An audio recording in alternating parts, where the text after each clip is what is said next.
বর্তমান সময়ে diploma in ইঞ্জিনিয়ারিংয়ে ১ম সেমিস্টারে ছাত্রছাত্রীরা অনেক বেশি। ২৬% ছাত্রছাত্রী ১ম সেমিস্টারে পাস করেছে।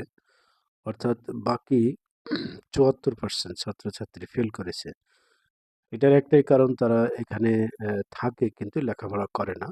এজন্য অভিভাবক মহোদয়দের প্রতি দৃষ্টি আকর্ষণ করছি। আপনারা আপনার বাচ্চাকে যখন ডিপ্লোমাতে পাঠাবেন, এসএসসির পরে যেহেতু আসে, একটু ছোটই থাকে। তো এটা যেন একটু নামাজি বানিয়ে পাঠাবেন।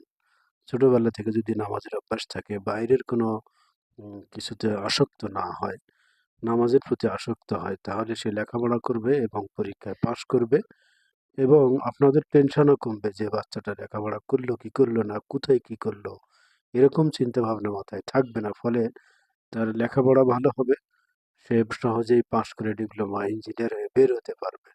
আজকে ডিপ্লোমায় যে দুরবস্থা, এটা আল্লাহই জানে কি জন্য হচ্ছে। তো আপনাদেরকে আপনাদের কাছে রিকোয়েস্ট, আপনারা বাচ্চাদেরকে অবশ্যই লেখাপড়ার পাশাপাশি সৎ, যাতে সে মানুষ হতে পারে, নামাজি হতে পারে, সৎ ইঞ্জিনিয়ার হতে পারে, এই জন্য তাকে প্রথম থেকে শিক্ষাটা দিয়ে যদি পাঠানো হয়, ইঞ্জিনিয়ার বানানোর জন্য আপনার হুজুর হতে হবে এমনটা না। তাকে ৫ ওয়াক্ত নামাজি হবে, সে সৎ হবে। সে বাহিরের কোনো কিছুর সাথে যাতে আসক্তি যাতে না হয়। সে শুধুমাত্র লেখাপড়ার প্রতি আসক্ত হয়। তাহলে তার রেজাল্ট খারাপ হবে না।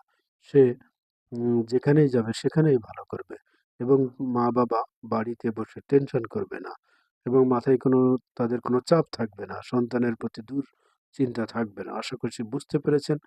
বাচ্চাদেরকে যারা ডিপ্লোমাতে পাঠাবেন অবশ্যই নামাজি বানিয়ে পাঠানোর চেষ্টা করবেন। আল্লাহ হাফেজ।